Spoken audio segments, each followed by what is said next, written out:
All right, welcome everybody to Meet the Sponsors. Today we have probably one of the coolest brands in the industry on the show today. Today we have Polaris. Brett Carpenter from Polaris is joining us. And Brett, how you doing? See there? Good. Thanks for having me. Appreciate it. I'm excited to talk and chit chat about sponsorships and race programs and things like that. So obviously been seeing what you've been doing with this program. Pretty cool. Great tool, great resource for a lot of racers, and it's just great to hop on and hopefully we can provide some advice and some tools and resources for racers looking for sponsors. So. Oh, absolutely, and I really appreciate you getting on, and thank you for helping out me and my family, like in a way, kind of sponsor us in a way, because we have a couple of racers and you've helped us out in the past. Just to go back, is I think the first time Brett, when he worked with Rigid Industries years back, and I was with Lucas, and he's moved now to Polaris. And I'm very jealous because Polaris, I think, is one of the coolest brands in the world and has goes to a lot of cool events. Brett, you just came back from Brazil, if I understand correctly. What was that like? Why were you there? And tell us a little bit about that. Yeah. Brazil was a great opportunity. Just got back last weekend. We had an opportunity. We learned about a race down there called the Sertois Rally. It's a 9-day rally raid format, very similar to Dakar, cross-country type event. Obviously we moved, we brought over a new ambassador this year in Casey Curry, who's obviously got a really strong history, a lot of success, a resume pretty deep of accomplishments. And obviously his most recent is Dakar winner in the UTV category. So when we learned about this race and this opportunity to go down there and be a part of it, we wanted to bring Casey down and his team and, just learn more about, the market down there, Brazil, format. And we learned a ton in the first week that we were there. They're still down there. They're on day 4 right now of the rally. It's a 9-stage event, racing a stock razor, racing a stock Pro XP. It's a heavily dominant event in terms of entries for our biggest competitor, Can-Am. So we wanted to go down there and make a presence. Casey now just became the first American to ever compete down there in the category. So really cool what we've been able to learn and take from it, and the rally's not even over. Everybody was super welcoming. Great to see Casey down there, a prior Dakar winner. There was a lot of buzz from that. Media was pretty big. So really, really neat event. We look forward to, debriefing once they're back and learning what we can do bigger and better next year. So, but all in all, a really, really cool deal. And we're excited to see Casey doing so well so far. So. Yeah, he's a fantastic brand ambassador. I remember first met him back in the 4 days championship off-road racing. And yep. I don't think I know anybody who works harder and more consistent and nonstop, such high energy as Casey Curry. His family's fantastic. Yeah, Ray's a good guy. Let me ask this: is with all of the different racers out there who have side-by-sides and utility vehicles, UTVs, why Casey? He seems very busy with a lot of other racing series as well, but you chose him to represent Polaris. This could be a good lesson for other racers out there who might drive in a different category, but also would look for sponsorship from Polaris. Why did you select Casey over all the different racers who are out there? Yeah, it's a great question. We've got so many great racers that we work with, but what we do here in the United States is obviously different than what they race and how they race internationally. He obviously has a lot of experience racing internationally. He's a winner in Morocco, a winner in Abu Dhabi, obviously won the Dakar rally. He's competed at Silkway. He's raced all over the world, Dakar down in South America when they were racing in Argentina and Peru. So for us, it was really kind of a no-brainer of like, okay, you've got great experience. We can go down there with him and learn with him and utilize him and leverage his experience and his skill to both, feel like we have an opportunity to be successful in the rally, but really just learn what we can be doing better from an international perspective. And so Casey also provides a turnkey program. He's got a great media team. He's got a manager. He's got really strong partners in Monster, Fox, and a lot of other great brands. And he's got, we brought his mechanic down, brought his co-driver, Sean Berriman, who won the car with him. So for us, it made a lot of sense to go with Casey. And again, as I mentioned before, what we've already learned in the week and a half that they've been there, a week that I was down there, we're excited about the future. So yeah, it was a really, really solid program that Casey fit right into. Sounds like he's the full package, as opposed to you having to take a racer and train the racer on what the Polaris brand is looking for. Casey brought his entire package to you, and you just inserted into the program. You said he has absolutely as a manager. There are a lot of those elements that are very important that brands look at. What kind of content is he providing you, and what kind of media are you expecting and getting from this? Because this is what a lot of racers could learn from when they're approaching brands like Polaris. Yeah, no, this is great. And to be clear, Casey fills a role in our program of more of a brand ambassador. He's not a full-time racer. As you mentioned, he's busy. He's activating with all of his partners all the time. He does a lot of things in Jeeps. He does UTV stuff. He does demos. He does dealer programs, promos. And those are the things that he really excels at. He's a talented racer, talented driver. And he kills it in that area. But where he really, really provides the most value is what he's able to deliver back to his sponsors and his partners. So from a media perspective and the content that they create, having a full-time guy in his staff, I mean, he's been in this business for a long time. He's worked really hard to get to where he's at. And so the position he's in, for him, he has a staff, and so he has a full-time media guy that travels with him. And what he's able to do is capture enough content, provide that content back to the spot. Like for example, in the rally, I mean, we're getting updates daily with content from that stage. We're getting a video recap, notes, comments, quotes from Casey, and we're being delivered that at the end of every day. Not everybody can provide that, but you can learn based on what Casey's doing, and there's a lot of racers and ambassadors that are doing that. That is the total package. And when you can provide those assets back to the sponsor that they can then use on their channels, and there's very easy communication. The deliverables are defined up front and they deliver. That's the biggest thing, is that they deliver. But their media is next level. Their social media is very strong. Engagement is huge. So, when you see some of the things they're doing, they're flying drones and taking photos and they got cameras everywhere, but it really is a turnkey program. Sounds like he makes your job pretty easy. He makes it easy for you. Yeah, he does. No, he's honestly, and the best part about it is he's fun to work with. He really is the total package. He makes it fun. He's a businessman first, and I think that's the biggest thing. He runs his program like a business. It is a business, and so he's had that mentality since day one, since he was racing short course pro light trucks back in the day. So that's really where he's taken it to the next level. Yeah, it sounds to me like he didn't sell you on a package of exposure. Sponsor me, I'll give you exposure. It sounds to me like he represents you in the field as a marketing extension to collect content and promote the brand and spread a message about the brand, perhaps even the product, trade B2B relationships, something you had mentioned with his other partners, obviously Monster. I think that when a racer brings the full package like that to a brand, then there's more leverage, because the brand is getting more than just one driver. The brand is the driver and all of that driver's assets. So the value in the program significantly raises. But it's true. I mean, and it's to your point, the B2B side is huge too. I mean, Fox being one of his biggest sponsors and partners, we work with Fox. There's opportunities there where we can then leverage each other, utilize Casey, activate together at events through demos, dealer programs, things like that. And that's where you get a lot more value back. It is not a pay a guy logo on the vehicle, exposure on social media. Those days are over. It's really a partnership and activating properly to accomplish all of our goals.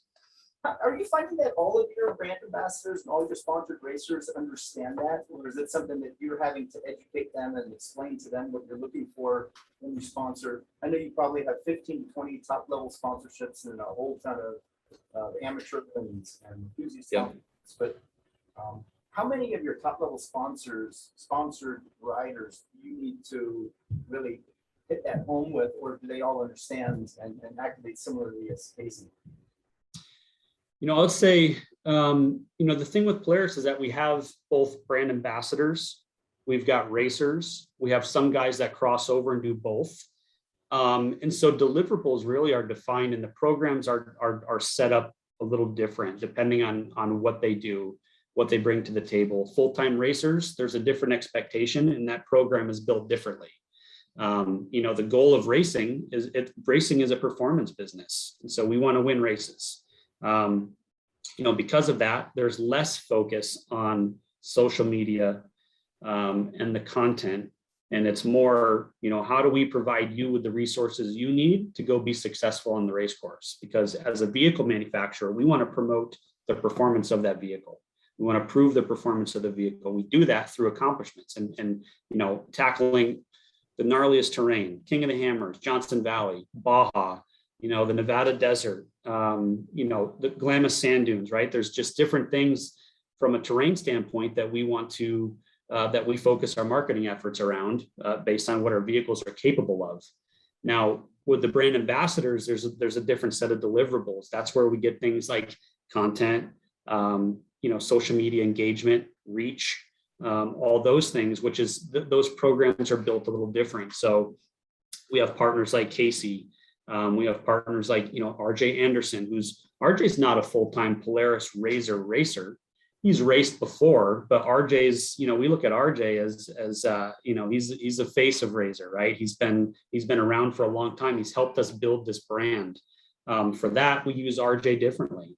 Him and his brother, Ronnie, races, but they do things a little different than say, someone that's a full-time racer, like a Brandon Sims, right? Like Brandon's job is to win races. That's what he knows. That's his job. He puts all of his emphasis to win races for his sponsors. And so programs are just built a little different.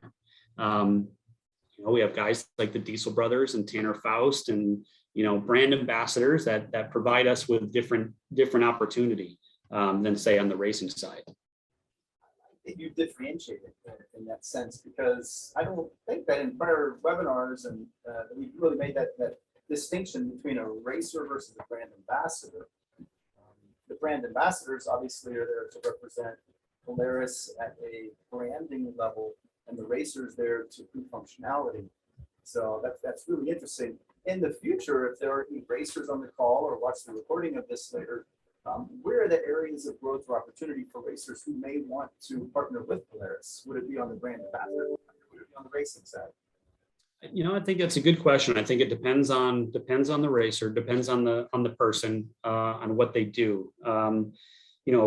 My role specifically is on the racing side. I manage our racing program and I work with our racers. But there are a number of ambassadors like Bryce Menzies and RJ and Casey and BJ Baldwin that do a little bit of both. And so, but in terms of I'd say from a race standpoint, like the great thing about racing is that there's so many different disciplines in off-road. There's so many different types of off-road racing. There are different classes in each circuit. There's different series and associations. So, what we try to do is cover all of our bases, right? And so whether it's desert racing in the United States or desert racing in Baja, short course off-road, and that could mean a number of things. That's Crandon, ERX, Park River, or it's Texplex work style racing, off-road style racing. There's Ultra 4, King of the Hammers, rock crawling type stuff. So there's so many different areas.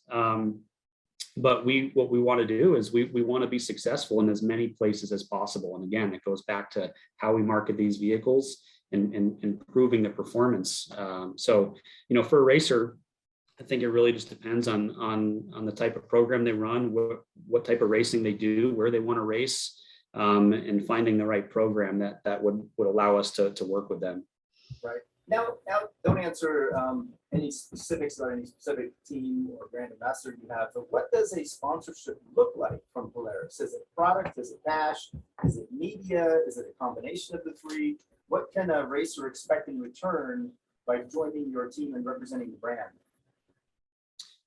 Yeah, probably not the answer everybody's looking for, but it is a little bit of everything, right? There's no two partnerships from a race standpoint that are the same. And so I think we look at it and go, okay, where are we lacking? Where do we need to improve? What classes do we need to see stronger representation?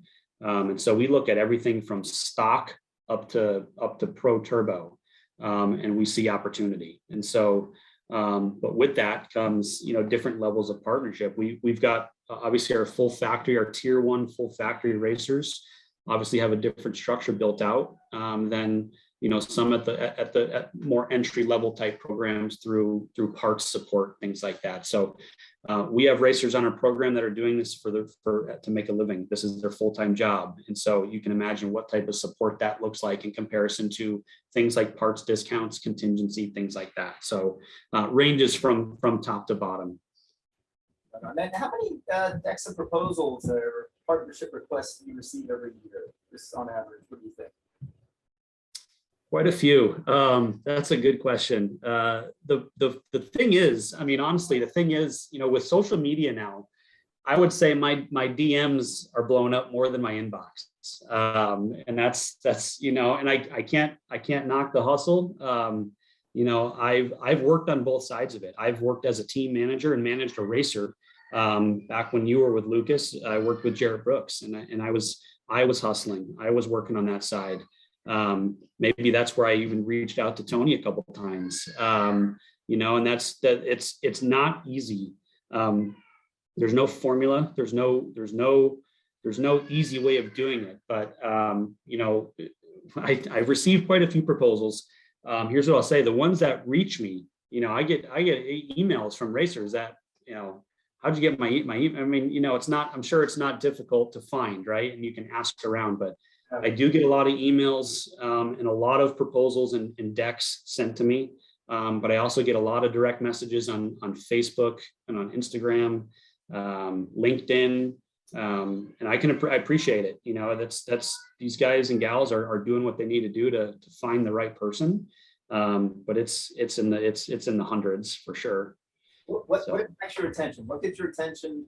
What gets someone to the next level, at least in getting that conversation started, to perhaps maybe in the future get a relationship going?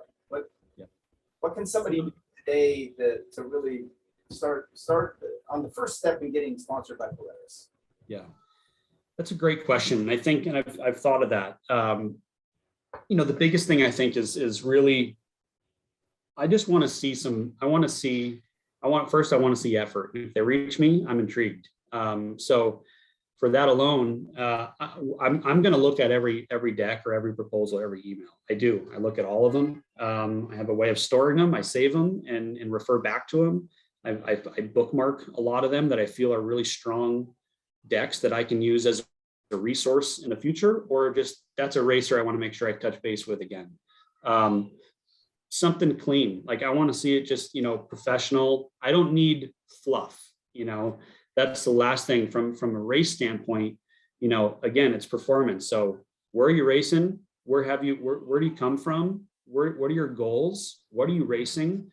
Where'd you race last year? Bring me up to speed. What's your resume look like? I'd love a bio, a clean bio. I don't need 2 or 3 pages, but elevator pitch me in a few paragraphs. It's a little different for racing than someone looking for sponsorship to be a brand ambassador, but run a clean program. That's really, I know it sounds simple, but you'd be amazed at how unprepared and unorganized a lot of racers can be and can come across. Give me a roadmap, and what your goals are over 2 to 3 years, and then I can look at that and go, okay, this may fit. I'm lacking in this area. Sounds like this racer's got some success here. Maybe there's an entry level program that I can try some things out or get them on a bonus program and see where that goes, and then hopefully grow from there. We have a lot of racers at that entry level, and that's where you can kind of see the ones that kind of stand out, and then ones that don't end up working out. But a clean deck, professional representation of who they are, and not overselling. I don't need the fluff. That's for me. Those are the things that really stand out. Now, you mentioned the beginning race, let's say the developing racers. Polaris has a real good program with youth and building future racers of tomorrow. Can you talk about that for just a second, what Polaris is doing for younger generations who might be 8, 9, 10, 11, 12 years old now, but they're going to be old enough to race professionally? Yeah. One of the favorite parts about my job is working with youth racers. I realized about a year and a half ago that I feel like we may have fell off a little bit. We still have a ton of youth racers that work with us and race for Polaris and run our branding proud, right? These are kids and they're proud to represent a brand like Polaris through their stickers and their logos, their t-shirts, their hats. But we put a program together last year to launch at the UTV World Championship that basically offered 4 youth sponsorships. You go to the UTV World Championship and you win your category. Whether that was the stock 170, the modified 250, the 570 class, and the youth 1000. Those 4 race winners won a sponsorship with us for 2021. And what that meant to them, it wasn't big. We weren't writing big checks, right? We weren't giving a bunch of vehicles away. But what it allowed us to do, and what we're doing, is working with those racers a little closer, and helping them out with a few parts, but they get to wear the clothing, the same factory branding that Mitch Guthrie runs, and Seth Quintero and Brandon Sims and Wayne and Chris and Matlock. And for them, they get stoked on that. So to be able to work closer with them, understand their goals, where they want to go, and then help maybe provide some resources. Those 4 racers, I'll call them out right now, is Ethan Groom, Paxton Shendell, TJ Sewers, and Dallas Gonzalez. And those 4 were, in my opinion, we were blessed to work with them. And I've really enjoyed getting to know them as young racers as they're working up their way through the ranks. Dallas and Ethan are obviously the older of the 4, and they're on the verge of stepping into the pro level.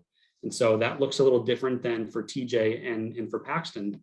And so working with them, providing them with the tools and just some advice, monthly calls, understanding how they're doing in school and their extracurricular activities and how they carry themselves. And that's fun for us because we get to help mold and shape their careers, and hopefully we can stay with them and they stay with us for the duration of their career. They're all going to be successful racers. We can see that they're all winners. And so to put a program together like that and then hope to expand on this year with additional racers, just launched a new vehicle, Racer 200, which was huge for the youth community. And so now there's we got a lot more opportunity with the youth race teams. We're going to be working with one of our youth racers in particular on helping kick that vehicle launch off from a race standpoint. And so the youth movement is just strong. I mean, they're hungry, they're ready to move up. They want to know how we can help them. And it's just cool to see the fire. It's competitive, but man, they are ready to rip. And so they're learning, they're looking at guys like RJ and Seth and Mitch, and they've got great mentors that they can follow and see what they've done well. And hopefully they can follow in their footsteps. They're very appreciative too. I mean, can you imagine how fun would it be to be a kid today? In today's world, with all the cool toys and all the vehicles, man. Yeah. Out my generation, but I do have to, so perhaps it's time for them to get involved a little bit. I don't know. Hey, so how long is an average Polaris sponsorship last? Do you have any long-term team? The teams come and go. What's the duration of a current sponsorship there? And what does that look like? Typically, 1 to 2 years. 2 years is much easier, right? There's less pressure on a multi-year deal. It's a racer that's going to be successful. We don't want to make a racer feel like they've got 1 year to prove it or else they're done, right? I mean, things happen in racing, and we understand that. So if we can develop a multi-year program that allows us to then work with them over a 2-year period, grow with them, work through a lot of challenges, but then also give them time to also be successful. For some of the racers, they only race 4 or 5 times a year. And so, you can imagine in racing the things that do go wrong can and will go wrong. And so, we feel like there's a little less pressure on both sides. If we've got a couple years to work with a racer and hopefully see them achieve the success they're looking for. It's a little cleaner that way. But we do have a number of 1 year deals. Most of our entry level deals are 1 year, and then we kind of take it from there and see what makes the most sense. Now, this past year, obviously it's 2021 now, but last year, 2020, not too many races. Did any of your teams really step up and use social media or alternative means to market the brand? Were there any other methods used other than racing to get the word out and represent? It seems like some team riders and some athletes have really stepped up last year, and others sort of fell off the map. How were the teams with Polaris, and which ones did particularly well? Yeah, that was a tough time for everybody, for the racers and for the sponsors, obviously. And so there was a number of things and ways that a racer, I think, could have handled that. Obviously, what we did, we communicated directly with all of our racers to understand, what impact they were going to feel from race schedules being changed, races being canceled, events being moved. That was obviously a big puzzle we had to work on. And so luckily, we feel all of our racers are great communicators. We work very closely with all of them. And I feel like we put a great plan in place for those racers. It was, hey, okay, let's take a look at the back half of the year and see where we may have some flexibility. Racers that primarily race and score, the Matlocks, they then came up the best in the desert where it was a little easier to host an event. They raced, Silver State, Vegas to Reno, things like that. So we were able to look at the schedule and see where we could make some adjustments, and hopefully not have too much impact on the deliverables. Score only had 2 races last year. They had the Baja 500 and the Baja 1000. And kudos to them for doing what they needed to do to get those races to happen. And they were, I believe, it was great to see what they were able to accomplish. But it was difficult, and so, adjusting schedules accordingly with the racers, making sure we could still support them and they can still race as long as it worked out for their schedule. Now, a handful of racers, obviously, that maybe did that, like RJ Anderson and Ronnie Anderson are 2 guys that we really feel like stepped up huge for us because, while they recognized, okay, short course is kind of, that kind of took a backseat. Their schedule changed completely. So they decided to go out and film a couple video projects that were really successful projects. They took their race budget, their own money, and funded these video projects with our vehicles, which was phenomenal. And they went and they filmed and they delivered assets back. And for us, we were in we're always looking for cool lifestyle thrill seeker type content that can live on our channel and that we can go and see, obviously great engagement.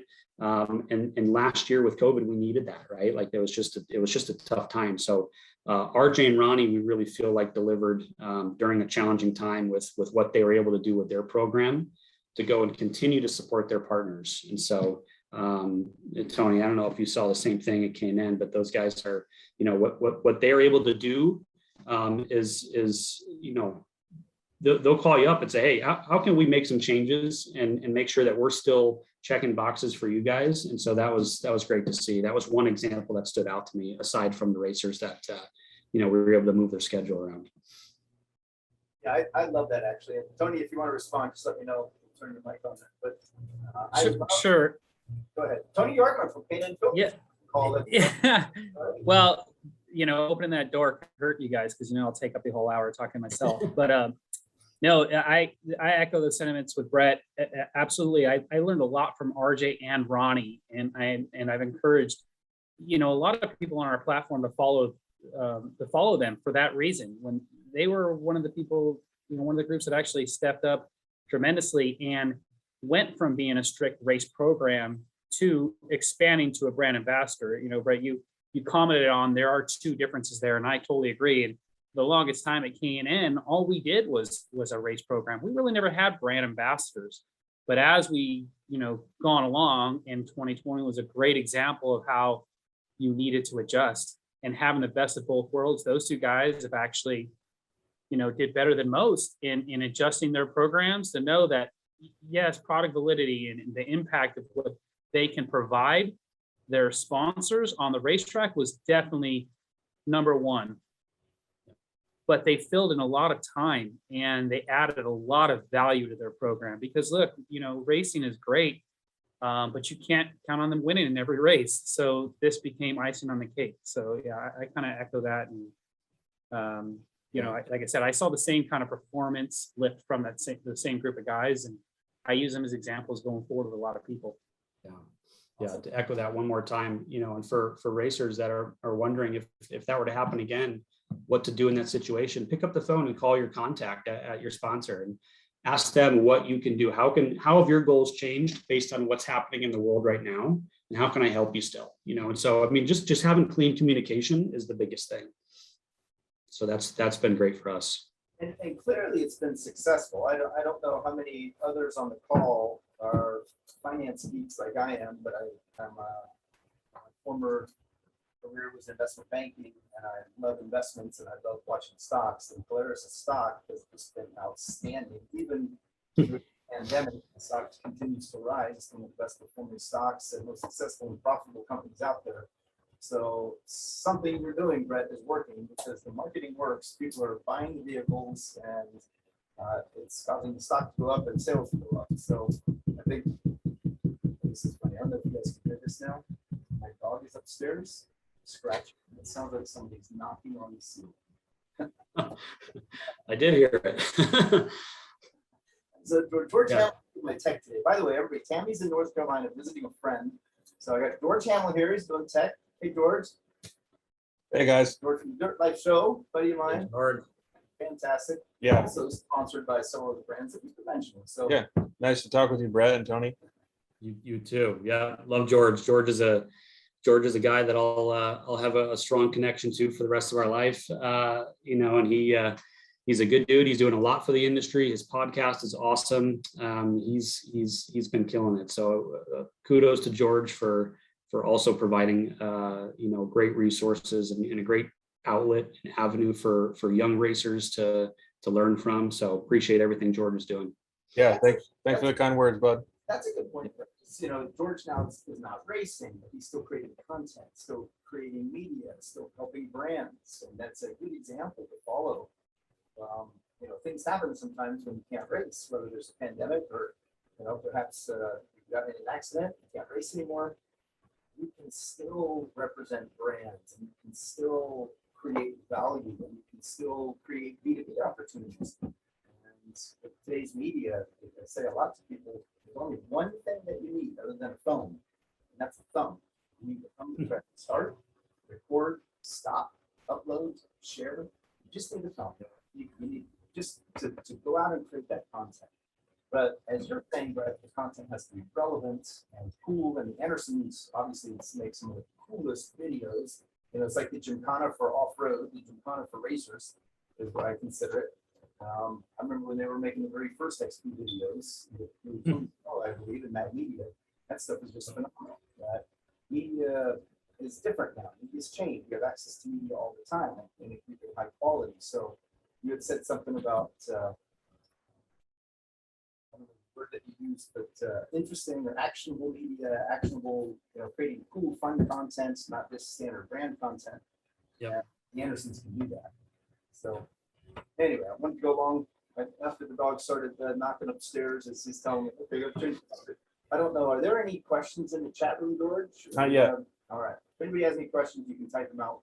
But I wanted to ask Brett particularly, so when racers approach you for a sponsorship, what are some pet peeves, or what are some of the things that you would advise them not to do, because it pretty much turns you off and it makes you look the other way? You did say something earlier about sometimes they don't appear as professional as they could be. The first image that you get from somebody on a bad email or a bad DM might not be representative of what they can do for the brand. You sort of alluded to that. Can you give any examples, or can you describe anything that racers really shouldn't do when they're approaching you or Polaris? Yeah, I think, it's a little bit back to what I was saying before. Sometimes the fluff, overdoing it, overselling, you don't have to overthink it.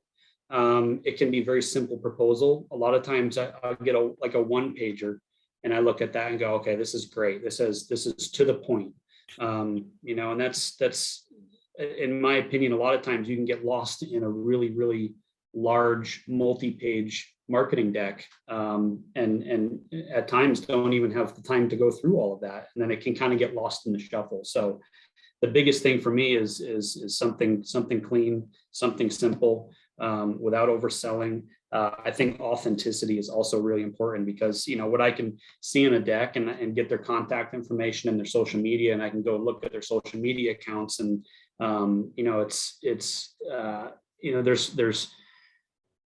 there's ways that you can oversell yourself even on social, and there's a lot of people that watch what other people are doing on social and try to emulate it. I think just being authentic, being yourself, and clean, professional, keeping it simple. Those are the things that I really look for. So Mark Ruby from iRock Springs says that sometimes if he's on the phone with somebody, he'll start to, even while he's on the call with them, he'll look at their LinkedIn profile and Facebook, and he'll search him and he'll do his research. You had just mentioned, you'll look at social. When you receive a proposal, or let's say a deck from somebody that has information, will you actually go and verify that if it catches your interest? So it sounds like you do. Yeah. I mean, that's the beauty of social right now is information is available. I mean, the information is readily available. It's there. We're all connected, way more than some would prefer. And so, it's easy to just go and get a quick look at someone's profile and just see where they're racing, what they're doing, how they present themselves. Because for a racer, in my opinion, if you're running a social media account and you're racing and you're soliciting sponsorship, that's your business. That's your resume essentially. And so for me, a lot of times I'll see a lot of stuff, things that, that's probably not the best thing to post. I mean, there's a lot going on in the world right now. I understand that, but there's ways to keep it clean on social, and a lot of those things come through and stand out, and you wonder, is that person the right fit for our brand? And that's a real thing. Exactly. Now, Polaris, the parent company, has a variety of different brands, Indian Slingshot, you name it. Do you work closely with some of the other brands, like your helmet company, for example? Or do you look for team riders and brand ambassadors and racers to sponsor that all the brands can sponsor and then work together? Or is everything just pretty much one off? You are doing just off-road, and therefore you're focused on that? I'd say there's a couple. Yeah. There's a handful of ambassadors that I think kind of bleed into other areas across our entire ORV catalog. Andrew Carlson comes to mind. He used to race on our snow team, and now he races trucks and UTVs. And so he's worked on both sides of it. Myself, cross-functionally, we try to touch base with the snow team, touch base a little bit on the Indian side to learn what their flat track program is doing, where they've had success. And so there's a little bit of that, but as far as ambassadors go, it just really depends on the person. But for racing, I mean, for myself, I obviously just work primarily with our UTV racers, but then we have 4WP Transamerica is another one of our businesses. So for me, having a resource like Joey and Craig over there just to talk strategy with, and they've been around this for a long time, collaborate with them, align on certain things is obviously really beneficial for us as well. You ever see it where a racer will send portfolio parts, they send Joey and Craig a deck or a proposal, and then maybe it's turned down, and then they send it to you, and it's turned down, then it's sent over to India, and it's turned down. I keep trying anything to get the brand to sponsor, as opposed to understanding the objectives of the brand and understanding the objectives of the department of the company. It seems sometimes I see a lot of news that racers will blanket anybody with the term marketing on their business card with a deck, when perhaps they're not thinking through what the business needs of that particular division is, or that person. Yep. I don't see it a ton, honestly. What I do, every now and then, if I get a deck that, I know that racer is reached out to Joey over at 4WP, and then Joey and I can kind of talk a little bit about it, or vice versa. But I would say it's rare in the scenario that you brought up. But anytime that we can collaborate, we certainly would. We have a lot of UTV racers that have partnerships with 4WP right now also, which is great. 4WP has a great youth program. They've got great brand ambassadors. And so we obviously try to align where we can on projects and content and race strategy, things like that. What is your fiscal year end, and when do you make your budget decisions? We would. Whose was that? Is that on my end or your end? Right outside my window. We left the windows open. We got hot today, so. We operate on the calendar year. I mean, Q3 is a really important time for sponsorship. I would say anywhere from August through October, I would say, is when we have a lot of conversations and strategy on our end, budget building, and so that's typically when the conversations with our racers will happen, and we go through a lot of those decks that we receive.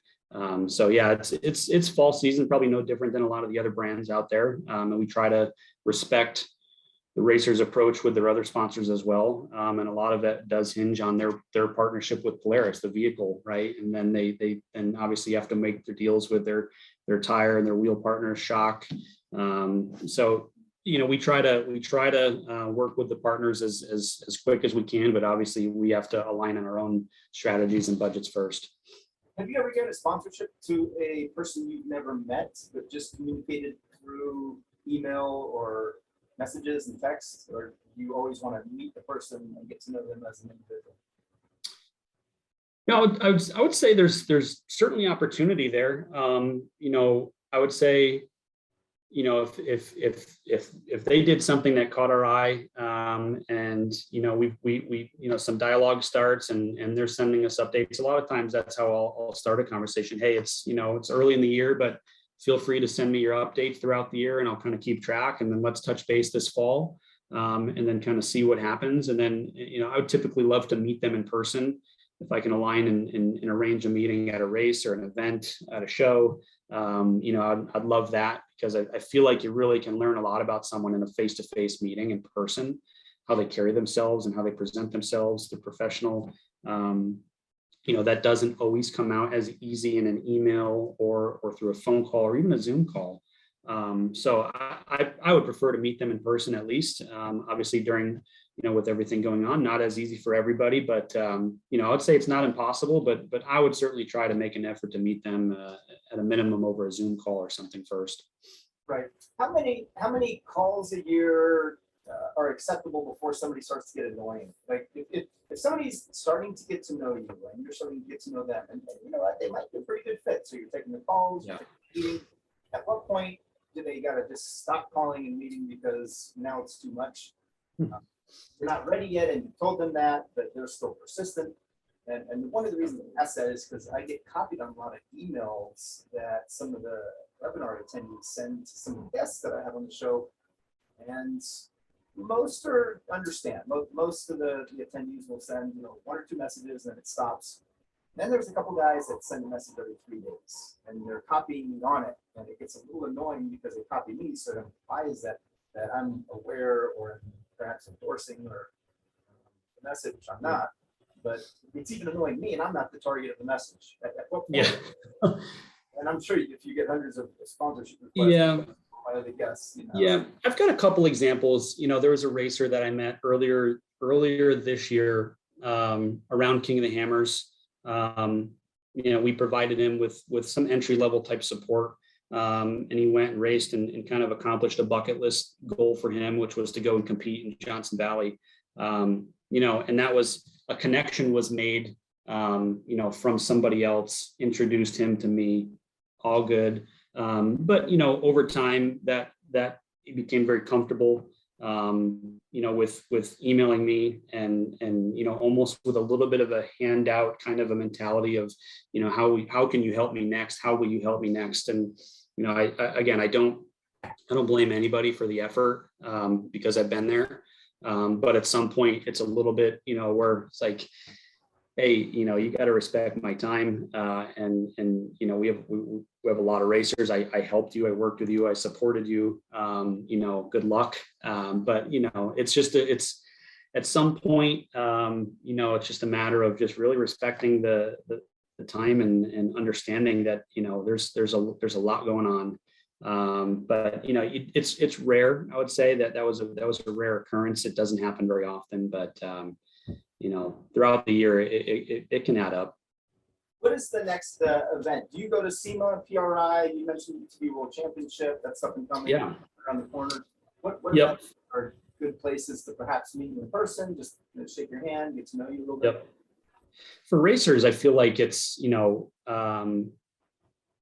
going to races, whether they're racing or not, and walking through tech and contingency and seeing sponsors there and seeing other racers.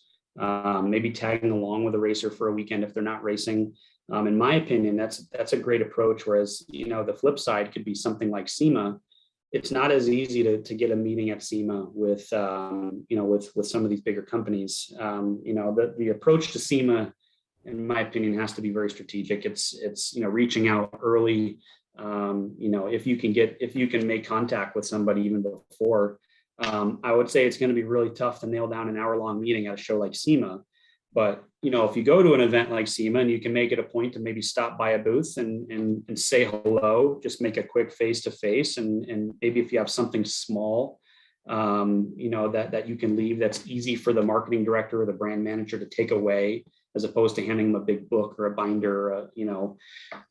That's tougher for them to take home, a backpack full of big books, and marketing decks. But maybe something on a thumb drive, a keychain, or something small, something that they'll remember you easily by, is the approach I would take to an event like SEMA. Off-Road Expo, Sand Sports Super Show, those are a little smaller, obviously more endemic industry type shows where I believe probably make a little more progress at events like that. But doesn't mean it doesn't happen. If I were a racer and I would go to SEMA, and make the rounds and see who's there, and you never know who you're going to meet. Attend as many of the events as possible. There's so many great resources and seminars and panels there. And that's where I really feel you can gain a lot of value from SEMA, but it is tough to lock down a 1 hour meeting with a brand manager at a place like SEMA. That's a really good point. 1 hour is a long time at SEMA. I do agree. You can meet a lot of people, but I think you do need to keep it 5 to 10, maybe 15 minutes. Yep. If it's during show time. Now, if you can schedule a meeting prior to the show, a couple of days or two, absolutely, or even as they're breaking down, album breakdown, trade show week, that might be a better way to get to know some people. Yeah, absolutely. We have a couple people that have some questions via the chat. Would you like to hear one? Yeah, that's good. Okay, so we're just saying we got some chat room questions. Everything's take over. Looks like Todd Hobson says, can you explain a little bit more about the fluff, Brett? Oh, okay. Yep. Like in the marketing decks, I would say, really it's hard to explain. There's nothing specific that stands out to me other than just keeping it simple. Again, like I said, don't overthink it. Sometimes a page is better than 6 pages. 1 or 2 pages is better than 5 or 6. So you want them to read everything. You want them to see it and remember it. Highlight those big wins and the results and your resume, things that stand out. And the biggest thing from there is getting a phone call from that or getting a meeting scheduled with that, when then you can really elaborate on what you've done, your goals, where you're going, what you'd like to accomplish, and then understand what the brand is looking for and the company's goals, because that's a big part of it too, is understanding what the company's looking for, understanding their goals and how you can help them achieve those. So I think it's just eliminating a lot of the excess stuff that may not be as relevant, and just keeping it clean, keeping it short and sweet. No, so on a deck, when you're trying to meet a brand manager or a marketing director of a company, the purpose of the deck is to meet that person to start a conversation. It's not to sell in that one publication. So find something that's going to attract the attention of the person you're sending it to. Find something that's going to start a conversation. And it's not the fluff, like Brett's saying. It's usually something that's relevant to the brand manager's objective. Yep. I talk about that a lot. But the deck, I think, is short and sweet and simple and engaging and attractive. Whereas the proposal, which comes later when you get to know somebody, that will absolutely exactly what you're going to do for them and what you expect in return. And yep, the next one is Tony Yorkman asks, typically, what does Polaris require for proof of performance on and off the track? Race reports, pictures, social media, metrics, etc. Great question, Tony. That's good. Consistency, I think, is really a big thing. It's like, if you don't win every race, that's not the end of the world. That's unrealistic to think that you're going to win every time you hit the track, right? But I look for from proof of performance is just consistent results, solid finishes, and there are things that happen in a race that are uncontrollable, but I things that stand out to me are really just clean finishes, a clean program, consistent. Not a lot of, you can tell how a race team is prepared based on their results. You can tell the work they put into it leading up to a race, their prep work. It's kind of that saying, you can't win it, but you can lose it, in the preparation. That's really how you make or break your program. It's just how you prepare. And the more you prepare and the more testing and the better partners that you can align with and products, that's where you're going to see clean and consistent results. And for us, that's what we look for. Awesome. We have two more questions, then we're gonna do a little personal one-on-one. I'll run up to the other camera and wrap it up. Okay, well, it looks like Tony Yorkman asked another question for Brett. So let me bring Brett back up here. And Polaris has a great reputation for partnering with some of the best racers in any form of side-by-side motorsports. For beginners, where can they start to get your attention? Is it race results, marketing assets such as content, consistent social media activity, and or something else? Yeah, that's a great question too. The biggest thing too is, I don't need someone to tell me how they did it's unrealistic to think that they're going to go and compete and score best in the desert right out of the gate, be successful, beat some of these top racers. There's so many great other options for racing where someone can build a resume, like District 38, works. There's classes that they can enter in. The Legacy series is a new desert racing series this year that I think is a great option for people.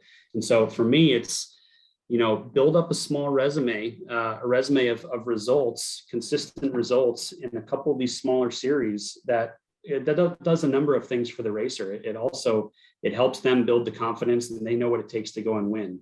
They can hone their skills. They can, work with other racers. They've got a better shot at performing at a lower level, and then bringing that to the sponsor and saying, here's some things that I adjusted my program and went and focused in this area, won a handful of races this year. Here's some content that we were able to create. Here's some media that was generated around my win. And just to show some of those things then to a sponsor partner like Polaris, for us, it's like, okay, that's great. They're going through, they're exploring all options and avenues to go and be successful, to bring a strong resume to us. And then we can say, okay, this racer is ready to go and race, in this circuit or best in the desert or score. And one example of that is a racer named Maddie Wedeking. She's raced in the non-turbo class for a little while. Very successful, I think, has finished every race she's entered in, or damn near close to it. And she came to me this off season and said, what can we do to take it to the next level? She bought a new vehicle, and really revamped her program. And we looked at a strategy that aligned together, where she would go focus in Legacy and, try and win some races there. And what that did for her confidence is insane, because she went and won her first professional race. And then the media that she was able to build from that and the exposure, there's that word. But for her, it truly was kind of a coming out party of, she was in the winner's circle. She got some great buzz on social. She built her own confidence from that and can now take that back to, races and best in the desert. She got an opportunity to drive a pro turbo car for the first time at Vegas to Reno. And so that is a great example of someone, I think, kind of like pivoting the plan a little bit and then kind of rebuilding, seeing some success, and then coming back and charging hard. So it's a little long-winded, but that was just an example that stood out to me. It's a great example. That's a great one. So the last question we had, first of all, thank you very much, Tony. That was awesome questions. How many racers are on your roster, whether they are, let's see here, oh, whether it's media, product, or monetary support? We've got roughly 20, I would say roughly 20, programs and tier one programs that we work with, through SCORE, Best in the Desert, Champ Off-Road, Ultra 4, at various levels of investment that we make in them. But I would say somewhere around 20 factory racers is what our program looks like right now. And then we've got a handful of racers underneath, again, as I mentioned earlier, entry-level programs, parts support, things like that. We obviously want as many racers as possible racing on our platforms. But I would say it's about a 20 racer program right now.